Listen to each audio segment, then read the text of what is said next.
When a comedian humiliates Jungkook on air, no one expected the idol's fiery comeback to spark a nationwide media storm. Are you even really talented?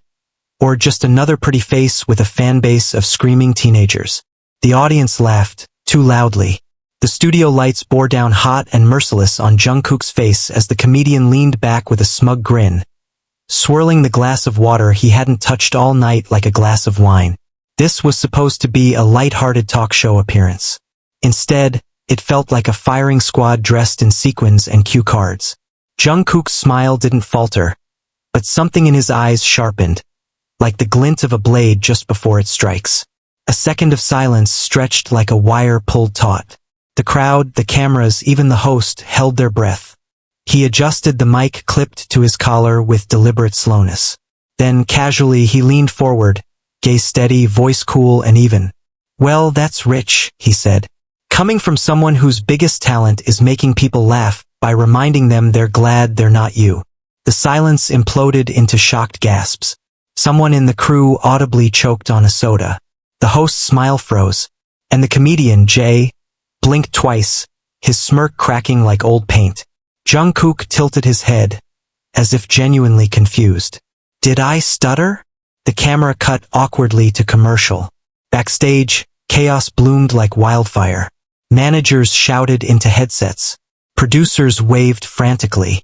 A PR handler for the comedian barked into his phone, trying to control what would clearly be trending worldwide within the next 5 minutes. In the corner of the green room, Jungkook sat calmly, sipping water. He had taken off his in-ear monitors, placed them neatly on the table beside his phone, and was scrolling absently through messages. His face was unreadable, but his fingers trembled slightly, only slightly, enough to betray the undercurrent of something far deeper than irritation. Anger? No. Wounded pride? Perhaps. But more than anything, restraint. 3 hours earlier, Jungkook had been in his studio, barefoot, cross-legged on the floor, headphones on. The scent of burnt coffee lingered in the air. Scattered around him were half-filled lyric notebooks, a broken pencil, and an untouched takeout container. The song he was working on was about silence, how it speaks louder than noise when it's between people who used to love each other. He never expected today's noise would come from a man who didn't even know him. He glanced at the notification on his screen. Today's show with Jay, call time 5:30 p.m. He almost didn't go. There had been something off about the invitation, even in the tone of the writer's email. Too casual, too inviting, and yet his team insisted. Good PR, light segment, exposure. They never mentioned the segment would be a disguised roast. By the next morning, clips of the exchange had flooded every corner of the internet. TikTok edits were already pairing his comeback with fan chants. Twitter had divided into factions. Hashtag Team Jungkook and hashtag Comedy Freedom. But beneath the noise, something else stirred. Quiet inquiries, articles digging into Jay's past, old tweets resurfacing, former guests coming forward. It wasn't just Jungkook he'd targeted. Jungkook, meanwhile, stayed silent. He wasn't hiding. He was watching. He sat by the river that night, hood up, hair damp from rain, eyes fixed on the slow swirl of city lights reflected in the water. His phone vibrated again. Another notification. A message this time. From Jimin. "You didn't even flinch. You okay?"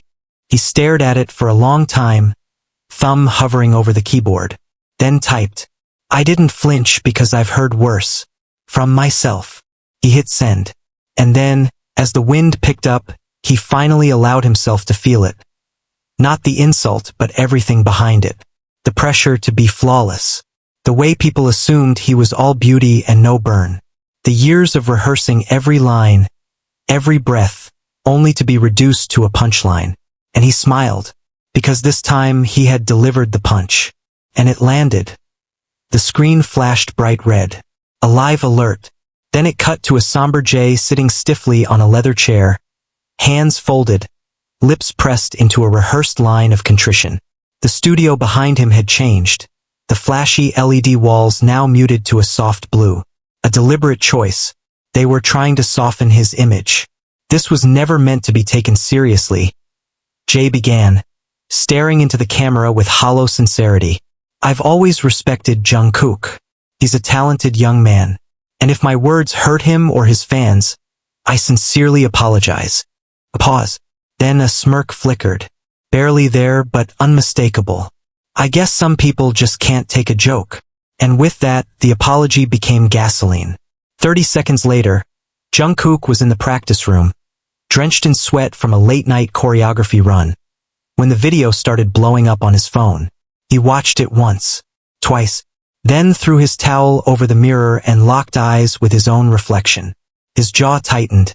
Something inside him snapped, not with rage but precision, like a musician tuning a string one note higher until it was on the edge of breaking, yet perfectly sharp. He walked out of the studio without a word. The world was about to learn that silence was no longer his answer. By the time Jungkook arrived at HYB's press suite the next morning, the media was already clawing at headlines. Netizens were foaming, #JExposed trending in 17 countries. But Jungkook didn't come to fan the flames. He came to bring the storm, dressed in all black, turtleneck, wool coat, no accessories. He stepped onto the minimalist stage where one single mic stood beneath a cold spotlight. The room quieted as soon as he approached. He didn't sit. He didn't smile. I wasn't going to say anything, he began, voice steady low, because I've spent years being told that if I speak up, I'm too sensitive. If I stay silent, I'm too cold. If I defend myself, I'm aggressive. And if I laugh it off, I'm weak. He looked straight at the cameras. His stare was surgical. But what I won't do is let someone disrespect not just me, but everyone who believes that art matters, that effort matters, that discipline, pain, and sacrifice matter. The room was dead quiet. Comedy isn't a shield for cruelty, and an apology that ends in another punchline isn't accountability. It's cowardice. Flashbulbs erupted. The silence was replaced by the frantic clicking of hundreds of camera shutters. He gave them one last line. I don't need applause. I just needed the truth to be louder than the laugh track. Then he walked off stage. Within the hour, the internet detonated. Clips of Jungkook's speech were being translated in real time into dozens of languages. Korean, English, Spanish, Thai, French. Public figures, actors, idols, even politicians began weighing in. Jae's sponsors started pulling out. Old clips resurfaced. His history of jokes that punched down instead of up. An actress's tearful clip from 3 years ago. A rookie idol's account of being humiliated in the same studio. And then one more unexpected ripple. Private recording leaked. A grainy video, clearly taken on someone's phone, during the segment that never aired. Jae during commercial break. Laughing. Sneering. Looking off camera, saying, let's see if the golden boy cries. That night, Jungkook was on a rooftop in Hanam, pacing in the cold. He was on the phone with Jimin. I don't want to be a symbol, Jungkook said, voice tight. I'm just tired of swallowing shit and pretending it's part of the gig. Jimin's voice on the other end was calm, but laced with something fiery. Then don't be a symbol. Be the storm. Jungkook paused. And then slowly he smiled. Not the smile from press conferences. Not the fan service one. Not the polite smile that said I'm okay, even when I'm not. This was different. This one had teeth. The next day, Jungkook did something unexpected. He agreed to appear on a rival network's live special. When jokes crossed the line, a live panel, a roundtable of comedians, artists, and critics. And Jae was invited too. The network didn't think both of them would actually show up. They were wrong. The stage was circular, dimly lit. Cameras circled slowly, capturing every twitch of a brow, every breath. Jungkook sat opposite Jae. No words yet exchanged. The host opened with a softball question, but Jungkook interrupted. Can I ask Jae a question? The host nodded, surprised. Jungkook turned fully to face him. You said people like me can't take a joke. So here's my question. Do you actually believe that? Or do you just say things that get you laughs, even if you don't believe them at all? Jae blinked. That's complicated. No, it's not, Jungkook said flatly. It's either conviction or cowardice. Pick one. The tension was molten. Jay fumbled. I guess I didn't think it would spiral like this. You're so used to attention, I thought. Jungkook leaned in slightly. I'm used to working 15 hours a day, training until my knees bleed, and being told by strangers that my life is too perfect to have problems. I'm used to not sleeping for 3 days to film something fans will watch for 3 minutes. You think attention is a gift? It's a burden. One I've carried longer than you've carried a career. Dead silence. The host didn't interrupt. No one dared. And then Jungkook said, "You used my name for ratings. You turned my silence into your stage. And now that it's crumbling beneath you, you want to play victim." The camera cut to Jay. He looked pale. Cornered. Jungkook stood. "I won't give you the ending you want." He walked off stage. And this time, no one cut to commercial. They let it air. Raw. Unfiltered. And the world watched. Speechless. The hashtags flipped like a switchblade. Hashtag Jungkook exposed. Hashtag arrogant idol. Hashtag not so golden boy. A coordinated smear campaign, calculated, expensive, and cruel, exploded online within 48 hours of the live panel. Jungkook's character, career, and even his past traumas were dissected by anonymous accounts and paid threads. Screenshots were faked. Out-of-context clips were resurrected. Headlines turned sinister. Was Jungkook always this entitled? Insiders say idol is hard to work with behind the scenes. And in the middle of it all, Jay remained silent. Not a word. Not a tweet. Because he didn't need to speak. He had started the fire. Now others were feeding it. Jungkook's team panicked. His manager's voice cracked over the phone. "There's a list going around. Claims you threw a monitor at staff in 2021. That you screamed at interns. We know it's fake. But if we don't respond..." "I'm not apologizing for lies," Jungkook cut in coldly. "But it's war now," his manager said. "You don't fight PR wars with silence." Jungkook stood in front of the window of his hotel suite in Tokyo, eyes fixed on the skyline, neon light brushing across his cheekbones. "Then maybe I don't fight it at all." A long silence. "You're just gonna let them win?" his manager whispered. Jungkook turned. "No. I'm going to make them reveal themselves." The next morning, Jungkook posted exactly one sentence to his 60 million followers. "If you've ever been bullied, manipulated, or silenced by someone in power, tell your story." That was it. No names. No hashtags. No context. But within hours, stories began to flood in, hundreds, then thousands. Not just about Jay, but about the systemic abuse behind cameras and contracts, the way idols were muzzled with NDAs, the way variety shows humiliated rookies for laughs, the way veterans in the entertainment industry treated artists like expendable content machines. One post, an anonymous trainee wrote, "I once cried backstage after being mocked by Jay for my weight. He told the staff, 'Don't worry, she'll be cut after this round anyway.' I was." Another came from a sound engineer. "Jay made me bark like a dog on live audio just to test mic sensitivity." It aired. Screenshots, audio clips, tearful confessions on TikTok. Even a well-known actress posted a photo of herself at 19, eyes red and swollen. "This was taken after he called me a pretty face with a monkey brain on set." The crew laughed. The internet had been weaponized. But now it had changed sides. Jungkook watched it all unfold from a hidden studio deep in Seoul. He hadn't left the building in 3 days. Black hoodie, bare face, no entourage. Just him and a single desk lamp, his lyric notebook, and the track he'd been building like a slow-burning fuse. It started with one piano note, then a single line. "Silence is not peace. It's just a prettier word for fear." He layered strings, vocals, synth. Then he re-recorded the chorus 6 times. Each time angrier, sharper, more cracked open. By sunrise, the song was finished. He titled it, "Mic Off." The meaning wasn't subtle. Within a week, the teaser dropped. A 12-second clip. Jungkook standing alone on a stage surrounded by cameras, each one pointed at him like a rifle. His eyes closed, Mic lowered. No words. Just a final frame. When they can't control you, they try to rewrite you. The internet went feral. Jay, on the other hand, was unraveling.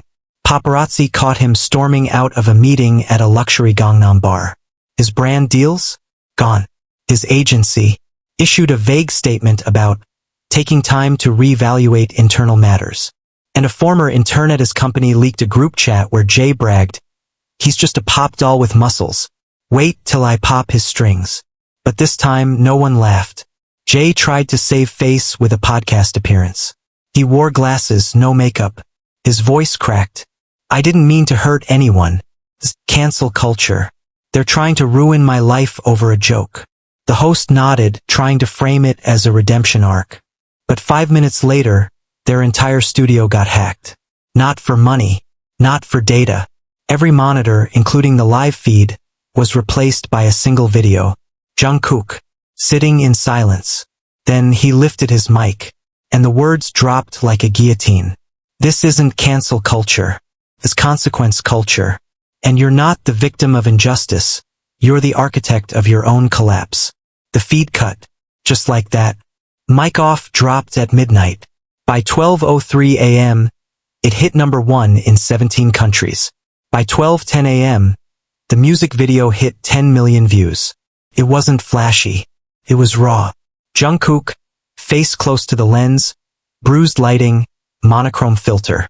Scenes spliced of news anchors laughing, comments scrolling too fast to read, fans screaming at airports, his hands trembling before walking on stage.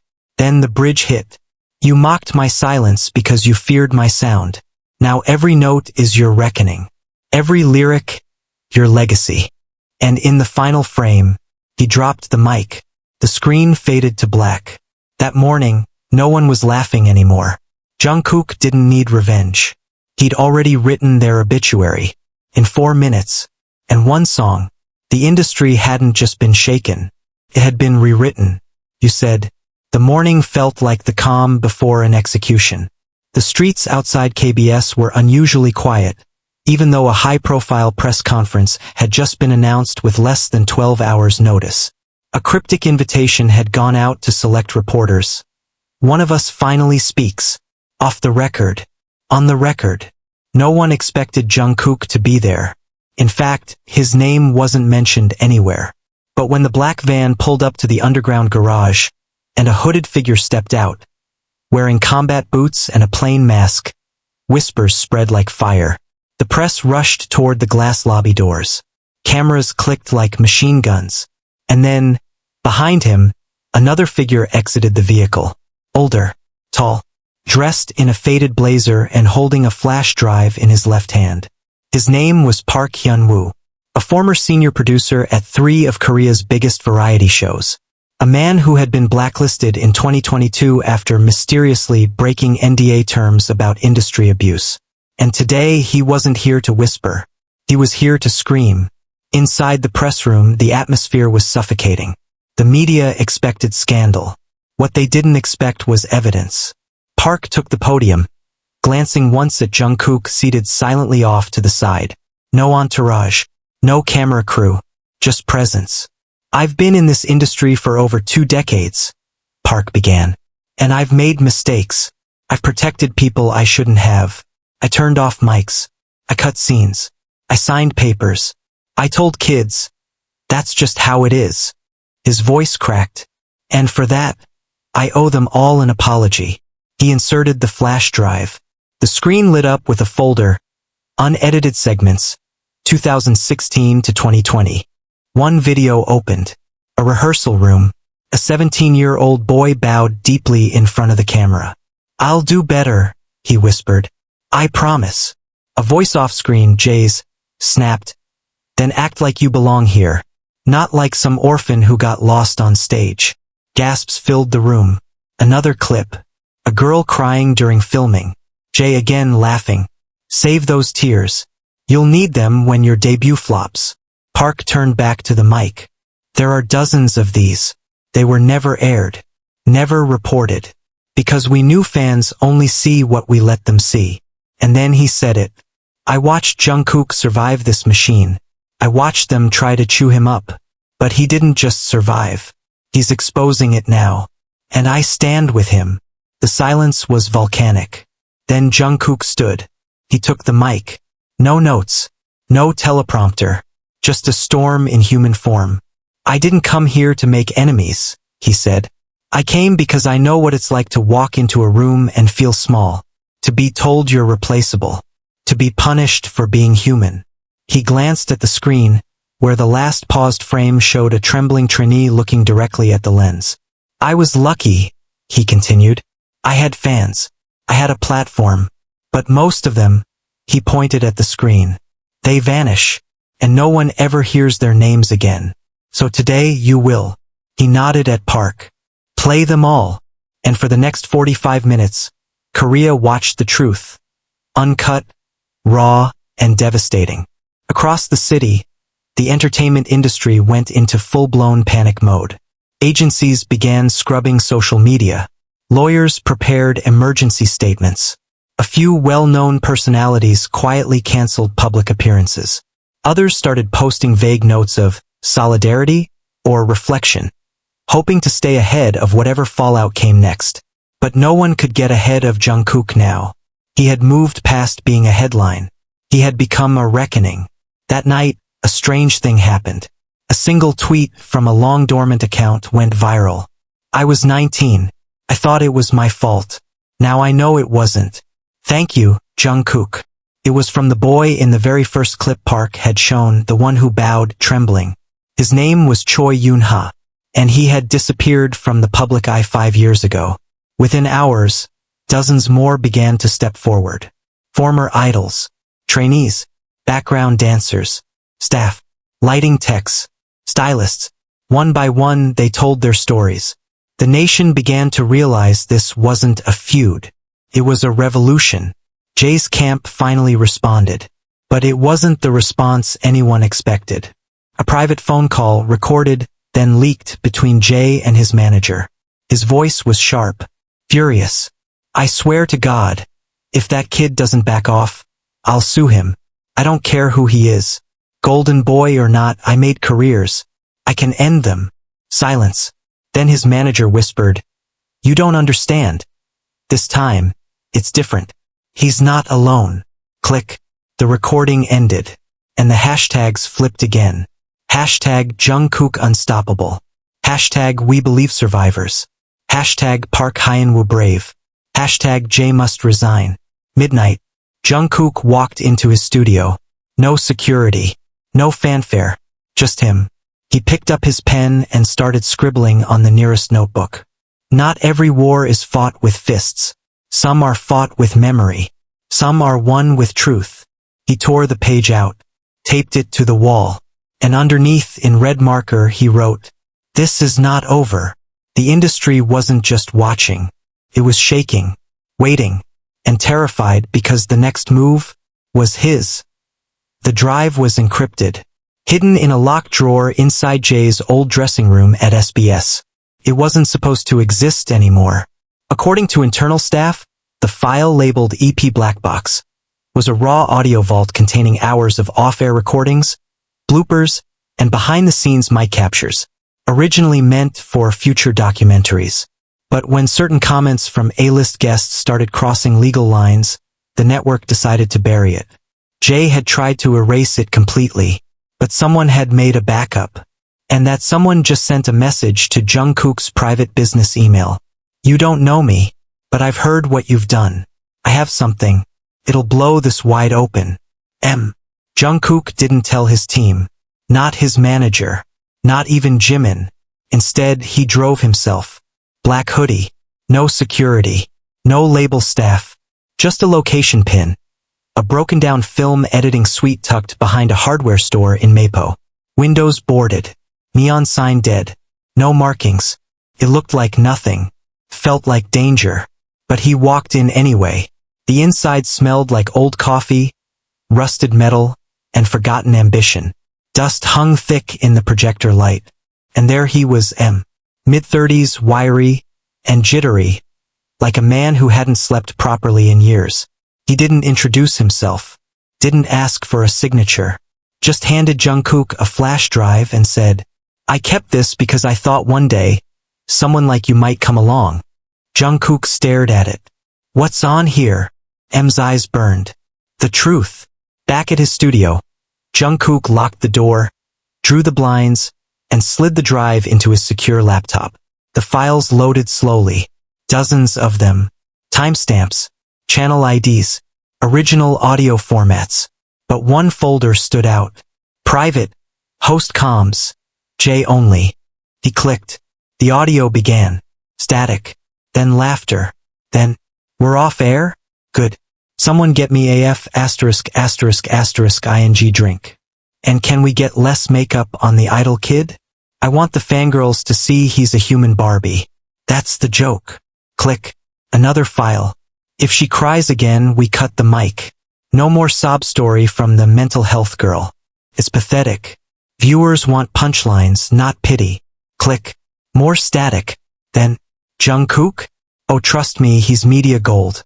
Dumb as hell, but he photographs well. Just keep him confused and he'll smile through anything." Jungkook froze.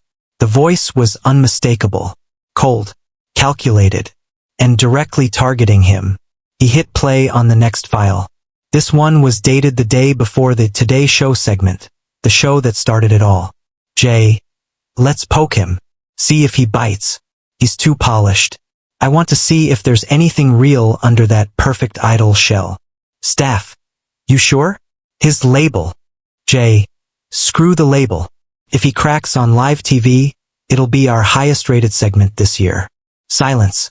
Then, "Besides, what's he gonna do? Cry? He's trained not to feel." Jungkook leaned back, fists clenched. But he wasn't surprised. Not anymore. What did surprise him was the file at the very bottom. One final name. J emergency segment recording. Uncut. Never aired. Timestamp. 4 hours after the press conference with producer Park. He clicked it. "Jay, do you think I care if people hate me? I own this space. I built a persona. Cancel me? Try it. All they'll do is trend my name and pay me more." Unidentified voice. "But what if Jungkook keeps pushing? Jay, then I'll bury him. I've got dirt. Everyone does. These idols think they're clean. I know everything." Unidentified voice. "You recorded things?" Jay laughs. "Of course I did." Jungkook paused the file. There was more, but he didn't need to hear it all. He already had enough. Not for revenge. For exposure. At 11:23 p.m., Jungkook uploaded a single post to his personal site. No label interference. No PR filter. Just a statement. "I've spent my life on stages I didn't build, in lights I didn't control, saying lines I didn't write. But this is my voice. And this is what it captured." Attached were 3 unedited audio clips. Within minutes, servers crashed from traffic. Trending number 1. Hashtag Jungkook speaks. Trending number 2. Hashtag ExposeJ. Trending number 3. He photographs well. A sarcastic reclaiming of Jay's insult, now used by fans to spam every award show, performance, and news outlet with Jungkook's face. Even international media picked it up. CNN, The Guardian, NHK. Global Idol turns whistleblower, and the industry is collapsing. But it wasn't over, because Jay finally snapped. He posted a video, sloppy, sweaty, recorded from a dim hotel room. "You want the truth? Fine. Everyone plays the game. I'm not the only one who mocks them. Directors, editors, showrunners, they all do it. I just had the balls to say it out loud." He grinned, unhinged. "And you think he's clean? Ask Jungkook where he was the night that girl cried backstage. Ask him what he said to the staff after his mic went off. Ask him who protected him." Then he smirked. "You wanted dirt? Dig deeper. Let's see how perfect your little prince really is." He ended the video with one line. "I've got tapes too." Jungkook stared at the screen as the video ended. He didn't flinch, didn't blink, but something in his chest twisted. Because he knew what Jay was trying to do. He wasn't fighting to clear his name anymore. He was walking into a deeper battlefield. where truth was layered, where he might not be so clean either. And now, he had to decide, will he risk everything, even his own image, to finish what he started? It dropped at 2:14 a.m. A grainy video barely 30 seconds long, posted from a burner account with no followers. The footage showed Jungkook backstage after a 2019 concert, standing in the corner of a dim hallway, sweat-soaked and breathing hard. A young female staffer passed by him, wiping tears from her face. A few seconds later, muffled audio caught his voice, blurred and distorted. The clip was low quality, but the caption beneath it wasn't. Jungkook told her, "Just deal with it. Everyone cries in this industry. Grow up. Still think he's the golden boy." Within minutes, the internet imploded. Hashtag Jungkook cancelled. Hashtag fake nice idol. Hashtag mic off hypocrite. The video spread like a virus. Reaction channels dissected it frame by frame. Talk shows speculated on his downfall. Critics, once quiet, suddenly found their voices. Is this the real Jungkook? Was this whole truth movement just a smokescreen? Another idol exposed? His fans tried to fight it. They flooded timelines with receipts, with context, with pleas. But doubt spreads faster than truth. Jungkook was in Busan when it happened, asleep for the first time in 36 hours. His phone had over 300 missed notifications when he woke. He didn't panic. He didn't scream. He just sat there, staring at the screen. And for the first time since this war began, he hesitated. He recognized that hallway.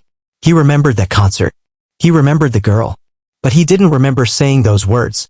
Still, the audio, it sounded close enough to be real. Manipulated? Maybe. But what if? What if he had said it? What if there were things, moments buried in the rush of survival he couldn't account for anymore? He reached for his phone. Typed Jimin's name. Paused. Deleted it. Some battles, he realized, had to be fought alone. The backlash spread into corporate corridors. HYB issued a cold, generic statement. We are investigating the source of the footage. We asked the public to refrain from assumptions. It wasn't enough. 3 major sponsorships were put on hold. A planned appearance at the Seoul Culture Summit was quietly cancelled. Reporters camped outside his family home. And then Jay posted again. Smug. Calm. Eyes gleaming. Well. He didn't even say Jungkook's name. He didn't have to. I warned you all, no one's clean. Least of all the ones who shine the brightest. You think you're watching justice? No. You're watching karma. And trust me, there's more where that came from. The comments section exploded. Fans screaming. Haters cheering. Even neutral voices started to turn. And through it all, Jungkook said nothing until the stranger arrived. A DM. From a verified but unfamiliar account. A name long forgotten in the churn of K-pop machinery. Han Minji. A former assistant coordinator. Fired in 2020. Silenced by a settlement. Her message was short. The footage is fake. I was there. And I have the real clip. Attached was a download link. Password locked. Time limited. Jungkook stared at it for 5 minutes before clicking. The real video loaded. Clear. Stabilized. Unedited. Same hallway. Same moment. The girl walks by crying. Jungkook glances at her, steps forward, and gently asks, "Are you okay? You don't have to keep going if you're overwhelmed. No show is worth your health." She nods, clearly trying to hold it together. He looks around and waves over a senior staffer. She needs a break. Please make sure she's looked after. And then he walks away. No sarcasm. No harshness. Just concern. Compassion. Truth. The audio in the viral clip had been distorted. Chopped. Overlaid with a different voice clip, his yes, but from an entirely different context. Fabricated outrage. Engineered betrayal. Jungkook didn't wait. He uploaded the original clip to every platform, his official accounts, fan communities, even mailing lists. He tagged journalists. He tagged agencies. He even tagged Jay. And then he spoke. A video. Just him in front of a white wall. "I'm not perfect," he said. "I've made mistakes. I've hurt people I didn't mean to. I've struggled with pressure, burnout, and silence." He paused. But this wasn't one of those moments. This was a lie. He played both clips side by side. Frame by frame. Letting the truth speak without commentary. Then, finally. "You wanted to know the real me? Here I am.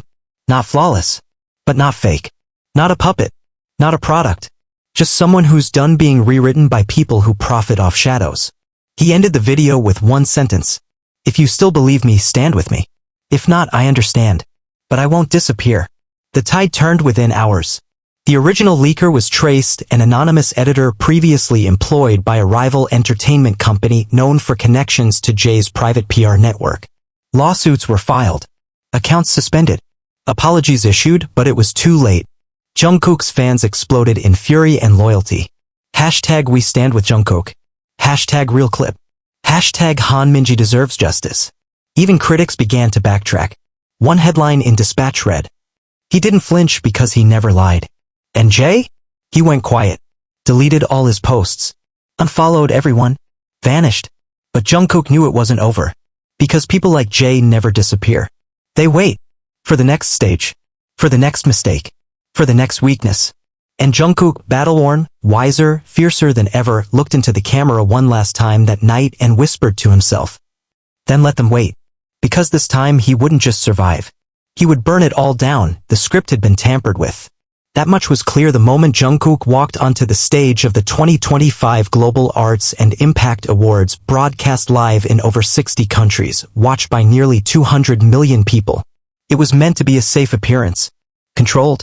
Polished. A celebration of his artistry and impact. But the teleprompter told a different story. It started subtly.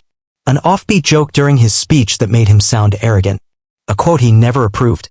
A line implying that his recent activism was performance art. And then it dropped. A bold, final sentence. After all, how real can a pop star's pain be when he's always under the spotlight? He didn't say it. He paused. Blinked. The audience, unaware of the manipulation, laughed nervously at the silence. Some clapped. Others waited. The host, eyes wide, signaled frantically off stage. Jungkook didn't flinch. He looked directly into the camera. And smiled. They had tried to humiliate him. Live. Worldwide. After the exposés, after the redemption arc, after the viral truth, someone still wanted him reduced. Controlled. Erased. But Jungkook didn't blink. He stepped away from the mic and, without music, without warning, began to sing. Not the track he had prepared. A raw, stripped-down version of Still With You, but rewritten. Words bleeding, breath shaking, gaze locked on every lens. You wrote my silence into your script.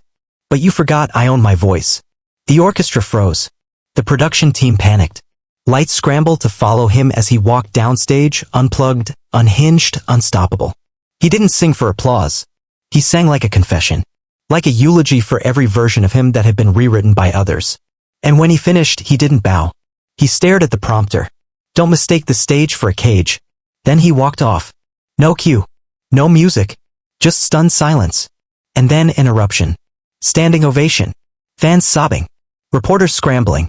Celebrities clapping with trembling hands. A few whispered to their publicists. That wasn't scripted, was it? No. It wasn't. It was war. Backstage chaos bloomed. Producers shouting. Lawyers calling. A junior assistant crying near the restroom holding a printed script with different lines, the real script. It had been switched last minute. By whom? No one knew. No one was owning up. But someone had access. And someone wanted to break him again. Jungkook sat alone in the dressing room. Sweat still clinging to his neck. Hands shaking not from fear, but from adrenaline. He pulled out his phone. 3 messages. Taehyung, you killed that. RM, this is legacy. Not a performance. Unknown number, they won't stop. You know that, right? He stared at the last one. Then replied.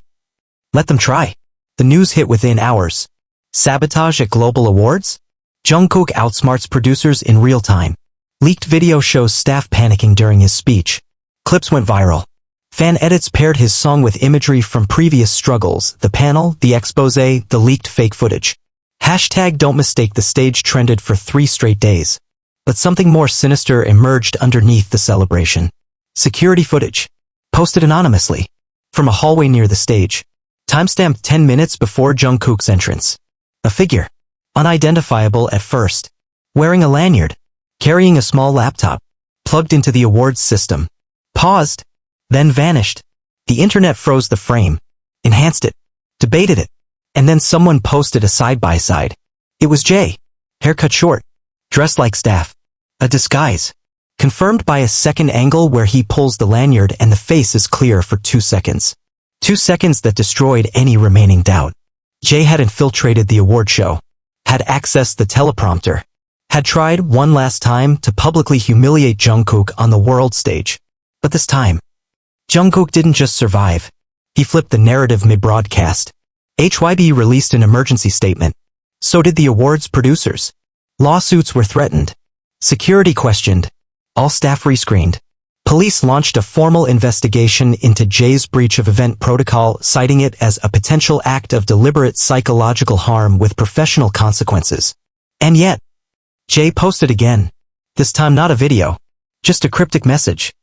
You think the spotlight makes him brave? I've seen what he's like when the lights go off. The message deleted itself in 30 seconds. But it was screen captured 1,000 times. Jungkook read it. Alone in his room. The awards still replaying on his phone muted.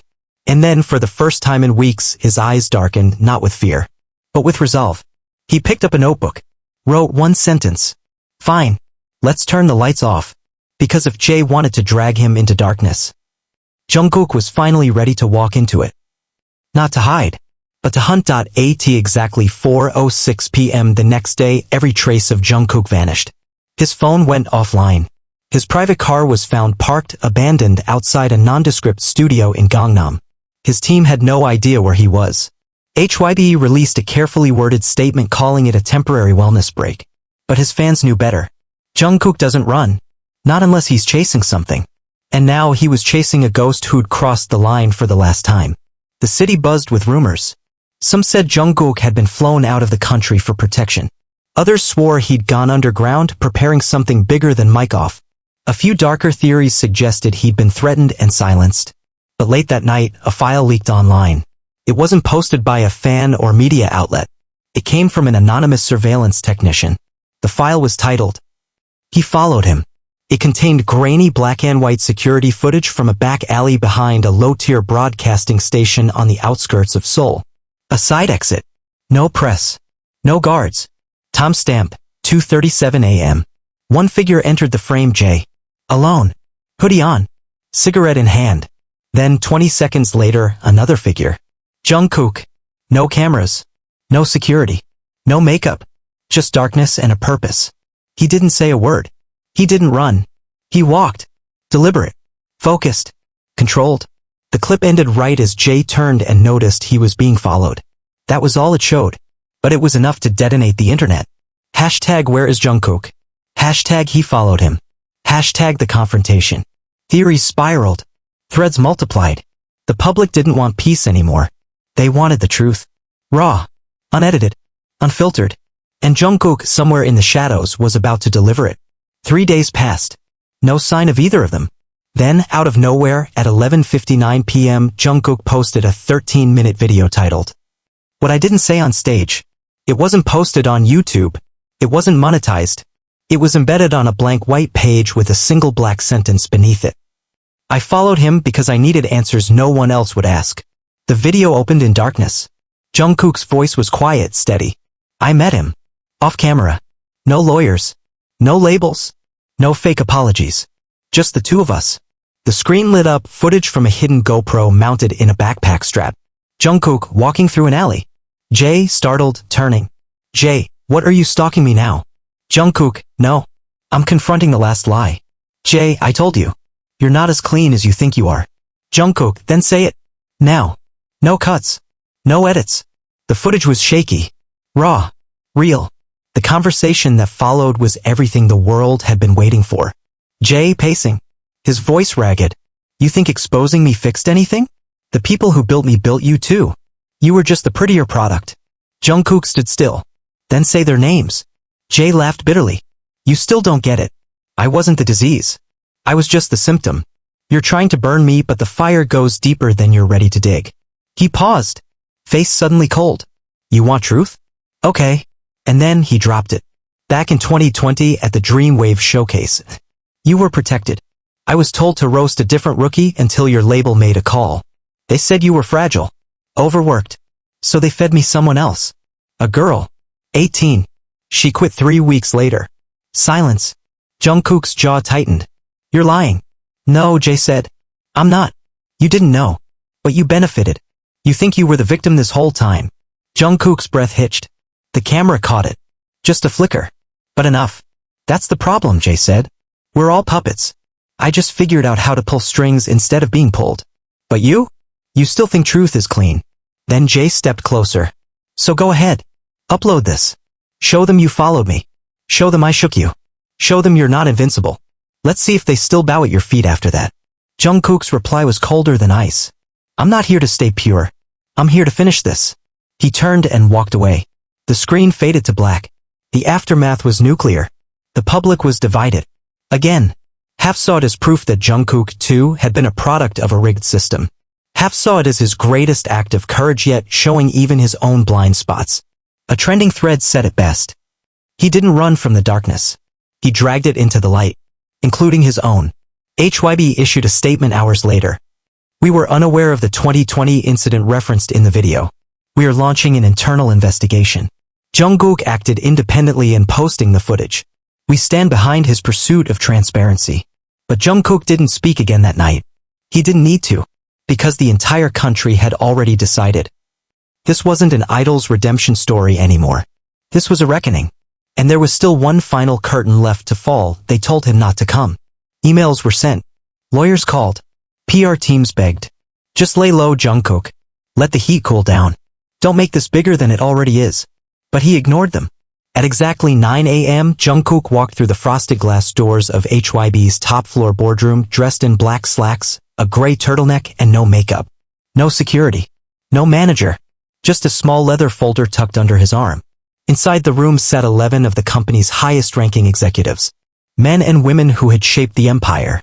People who had watched him grow from a bright-eyed trainee into a global icon. Some looked nervous. Most looked annoyed. Chairman Seo didn't stand to greet him. You weren't invited to this meeting. Jungkook placed the folder on the table. I wasn't asking. The silence cracked like thunder. A junior legal advisor shifted uncomfortably. One of the older execs leaned back and crossed his arms. Chairman Seo kept his gaze locked. What exactly do you think you're doing here, Jungkook? Jungkook opened the folder and pulled out a single-page document. It was a list. Names. Dates. Episodes. Incidents. Some redacted. Some not. It was everything. All the rerouted roast segments. All the backstage cover-ups. The protected talents. The sacrificed rookies. Even the name of the girl who had been swapped for him in 2020. I found this in our archive servers, Jungkook said, voice cold and clear. It wasn't password protected. It wasn't deleted. Just buried. Chairman Seo didn't flinch. And what do you want, Jungkook? To unbury it. Murmurs. Gasps. A few heads turned sharply toward each other. You realize, one of the execs said, that if you go public with this, if you drag HYB into this fire, you might not come out unscathed. Jungkook didn't blink. I already didn't. He took a breath. You watched me be torn apart. Silently. You let it happen because I was still useful. But now I'm telling you I'm not your shield. I'm not your escape plan. I'm your reckoning. He leaned forward. I want the company to issue a formal acknowledgement. Publicly. On every platform. I want reparations for the artists that were discarded. I want open psychological counseling for every trainee under your label, past and present. And I want a permanent oversight committee led by artists, not executives. You're not in a position to demand. I am exactly in that position. His voice didn't rise, but it cut through the room like a sharpened blade. I've bled for this company, for this industry, for this country's image, and I have every piece of evidence I need to burn it all down. I don't want to do that, but I will. Chairman Seo tapped his fingers once, twice, then slowly stood, and asked, what if we don't give in? Jungkook's answer was instant. Then I walk. The room exploded into chaos. No, he can't do that. He can. His contract is up in 8 months. The media storm would destroy our IPO. What if he releases the full file? Do we pay him off? We can't silence him anymore.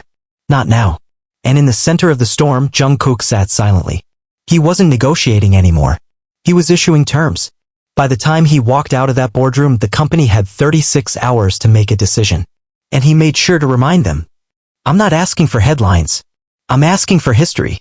The next morning, the countdown began. Hashtag HYB has 36 trended worldwide. So did. Hashtag Jungkook Revolution.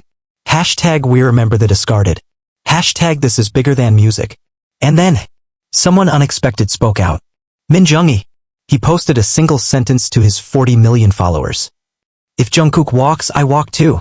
Hours later, Jeon, J-Hope, RM, and Jimin reposted it, each adding their own silent declaration. So do I. I follow truth. You stand with him or you stand alone. We told you. And just like that, the weight of BTS fell behind Jungkook like a tidal wave. Not because of loyalty, but because of justice. Inside HYB's top-floor war room, panic turned into paralysis. They had never feared their own artists before. Now they had every reason to. Because this wasn't a threat. It was a movement. And it was being led by someone they couldn't control anymore. Not through money. Not through contracts. Not through silence. At 10:32 p.m., Jungkook stood on his rooftop balcony, city lights burning below, watching notifications flood his phone. Messages from reporters. From labels. From industry survivors. From broken voices now finding the courage to speak. He scrolled past them all. Until one caught his eye. A DM from a former idol who had disappeared in 2018 after being mocked by Jay on live TV. Her message. I thought no one would ever remember me. But you did. And that made me feel like I existed again. Jungkook sat down slowly. The sky above him thundered with an approaching storm. And then, to no one in particular, he whispered. One more push. Because if they didn't meet his demands, he was ready to push the entire machine. Off the edge, the countdown hit 0. 36 hours passed. No statement. No press release. No acknowledgement. HYB stayed silent. And in doing so, they made their deadliest mistake yet. They underestimated what a man with nothing to lose could do when cornered. At 11:57 p.m., Jungkook posted a black screen across all platforms. No caption. No hashtags. Just the time, midnight. The world held its breath. And then midnight struck. The screen flickered. A new video loaded. The master file. Length 52 minutes. Resolution crystal clear. Subject, the entire behind-the-scenes history of K-pop's darkest systems. It opened not with Jungkook's voice, but with theirs. Trainees. Former idols. Anonymous staff. Survivors. They told me I wasn't allowed to eat for 3 days before my debut showcase. He laughed in my face when I cried about being touched without consent. We had to clap when the camera rolled. Even when someone fainted. When I spoke up, they cut me from the next performance.